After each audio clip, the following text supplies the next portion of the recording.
Okay, we are back. I'm very happy to have on the Goldstein on Gelt show Gavin Andresen, who is the chief scientist of the Bitcoin Foundation. Gavin, a pleasure to have you.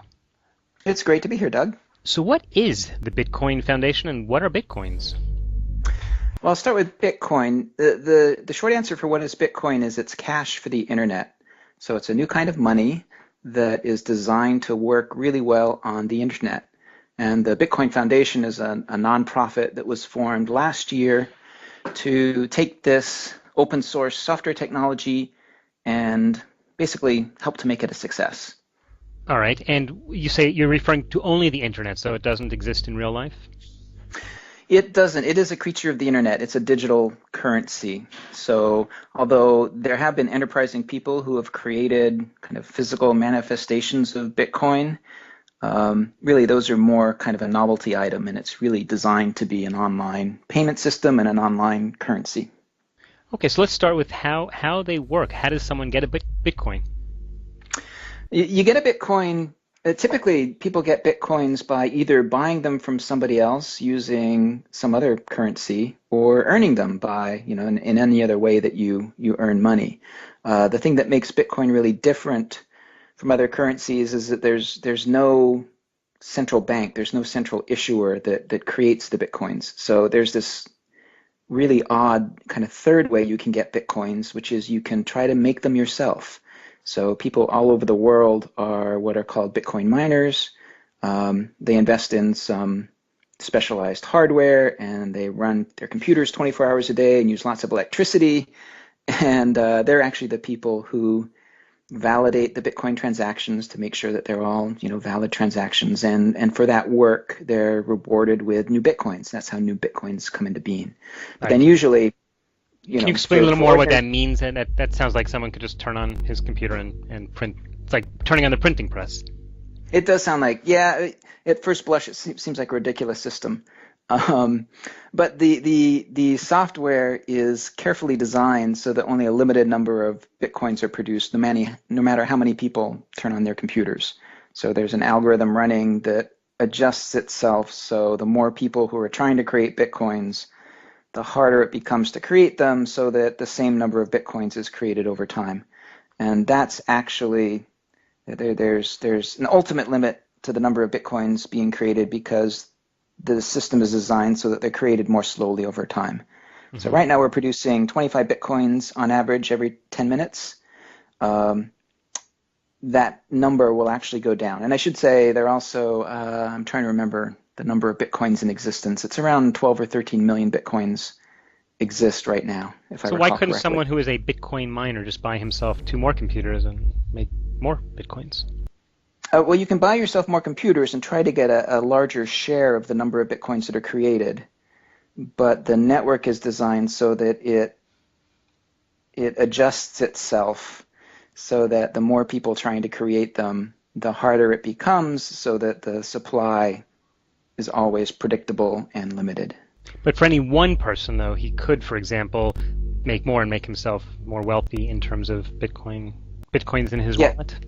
Yes, people do that. But, it's kind of like trying to become the only person producing, anything else that is in demand. So, cornering the market on spaghetti sauce. Spaghetti sauce manufacturers are competing against everybody else who's producing spaghetti sauce, and so Bitcoin mining is kind of similar in that you're competing against everybody else who's trying to generate Bitcoins, and then the demand for Bitcoins really decides the price of Bitcoins, and that indirectly affects how much people are willing to spend on new computers and electricity to produce new Bitcoins. These days, computers seem relatively cheap, and electricity is a pretty low price. It just, maybe I'm missing something, but it seems to me as though if a guy says, well, I'll just buy a few more. It's true he's competing with other Bitcoin miners, I understand that, but compared to the spaghetti sauce example, where you actually have to go out and buy tomatoes and factories and workers, you don't need any right. of that for Bitcoins. You don't. You do need these days you need a specialized hardware. So people actually have created special hardware that's only good at creating Bitcoins. And you do need you do expend electricity performing these calculations that both validate the transactions that are going across the network and also do what's called the proof of work function, which is just the proof of work function is what keeps the Bitcoin supply limited. So, if there are, today it is, I believe the number is 180 million times harder to create a Bitcoin than when the Bitcoin network started, 4.5 years ago. Wow. So, that gives you a sense of how far we've scaled up since Bitcoin started. And it's that increase in how hard it is to create a Bitcoin that keeps the supply strictly limited so that we will never have more than 21 million Bitcoins in the world. That's the limit baked into the system. All right. We're talking with the chief scientist of the Bitcoin Foundation, Gavin Andresen. Gavin, when you guys got this going, why did you feel the world needed a new currency?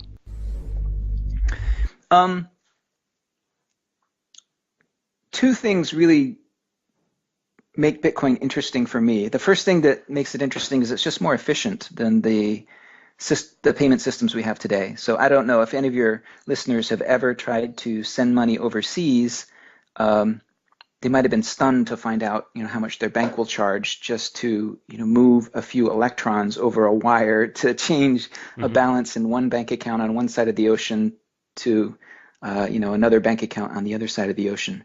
So, Bitcoin is really designed to be a lot more efficient than the legacy kind of banking system. And so as a payment network, the fees are much lower, and it's really designed in the internet age, right? All of the payment systems we're using today were designed in the age of, moving physical checks around, for example. And so it's just a more efficient system. I mean, the other thing that makes a lot of people really interested in Bitcoin is the economic model of there is a limited supply of Bitcoin. So it's more like a gold-based system. I know a lot of kind of people who are interested in gold as a good store of value because there's a limited supply of it, and governments can't decide to inflate it willy-nilly.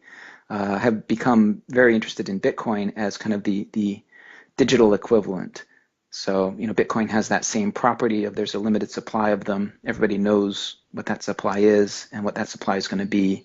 And so theoretically, that will make it more stable long term. Practically, that hasn't been true because it's kind of this baby startup currency and the price has been incredibly volatile. But, that's the theory. So let's go over these 2 points. You said there was the concept of saving in fees and a limited supply.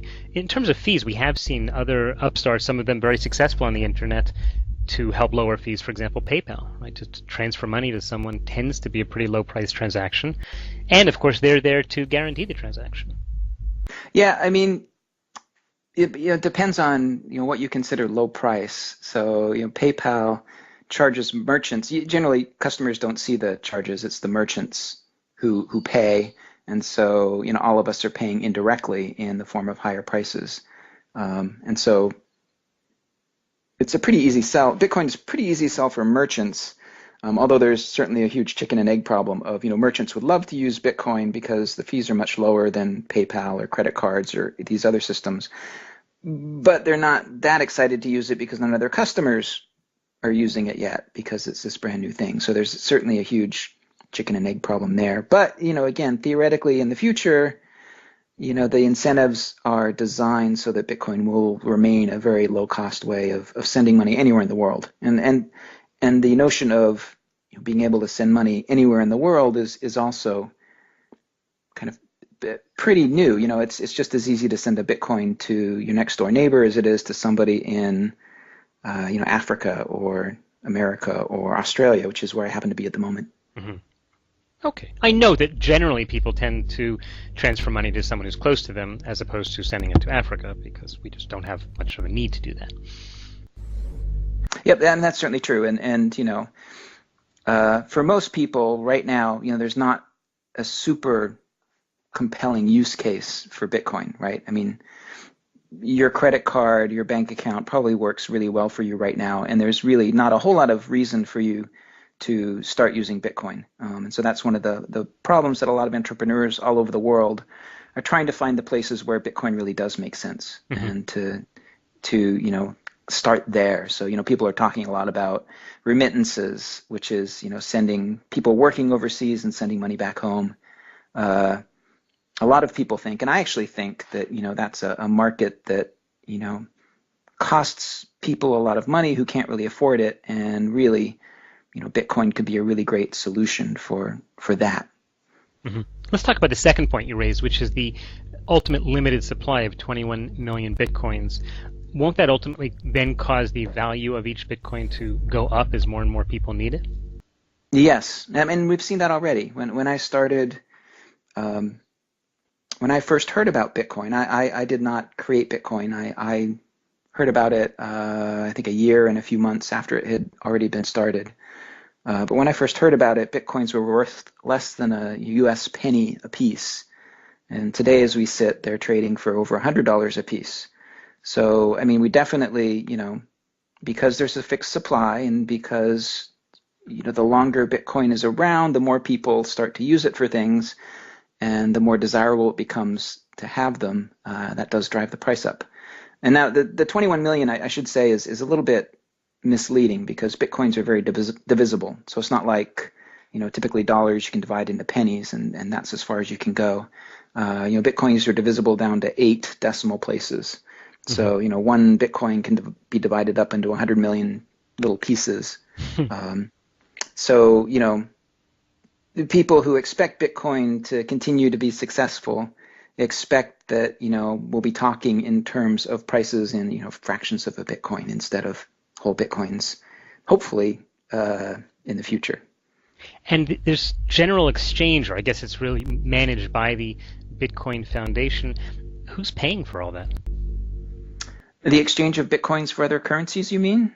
Well, in other words, you said the fees are next to nothing. So who's paying your salary and all the other people who are involved? Bitcoin isn't another. It really is a creature of the internet. So it is an open source software project. It was created by Satoshi Nakamoto, who we're pretty sure Satoshi is not his or her or their real name. But probably for ideological reasons, just based on Satoshi's writings, and then kind of given away for free to the world. So it's open source. Anybody can contribute to the project. For the first couple of years that I was working on the project, I was doing it purely out of kind of interest. So, I just found it to be a really interesting, fascinating project to work on. And so I helped work on it, helped make it go for free. And the first several years of Bitcoin's life, it was run exactly that way, just people volunteering their time, maybe a little bit of money to help out with any, small costs that are associated. But I mean, the network itself is run by everybody who decides to download and run the software. So, unlike traditional payment networks where there's some huge data center processing all the transactions, it's this completely decentralized system where anybody running the software is doing all of that work. And so it's all kind of volunteers. It's all kind of enlightened self-interest of people who believe in Bitcoin and want to make it work. They contribute their time. Now, that changed last year with the formation of the Bitcoin Foundation, which is a bunch of businesses and individuals. We got together and decided, having a central organization makes sense.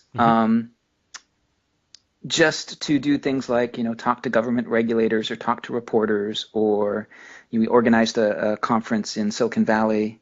And we're modeled on probably the world's most successful open source software project is the Linux project, I would say, for open source software.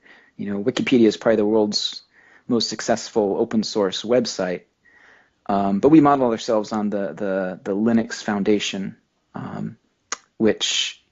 so I am being paid a salary from the Bitcoin Foundation through the donations of people who want to be members of that association. So it's a nonprofit organization, and part of what it does is it does pay me my salary in Bitcoin on the first of every month. All right. Listen, Gavin, we are just about out of time. We've been talking to Gavin Andresen, who's the chief scientist of the Bitcoin Foundation. In the last few seconds, just tell us, how can people follow your work? You can follow me on Twitter. I am at Gavin Andresen, or check out bitcoin.org is the main webpage. Okay, Gavin, thanks so much for your time. Thanks a lot. You've been listening to the Goldstein on Gelt Show with money maven Doug Goldstein. Doug's weekly radio show is heard around the world, but if you miss it, you can download the podcast at www.goldsteinongelt.com. The Goldstein on Gelt Show gives you up-to-date financial ideas so you can get on the path to financial freedom. If you'd like your questions answered on the air or off, send Doug an email to doug@profile-financial.com. It's your money for your future, so join Doug every week to build your wealth on the Goldstein on Gelt Show.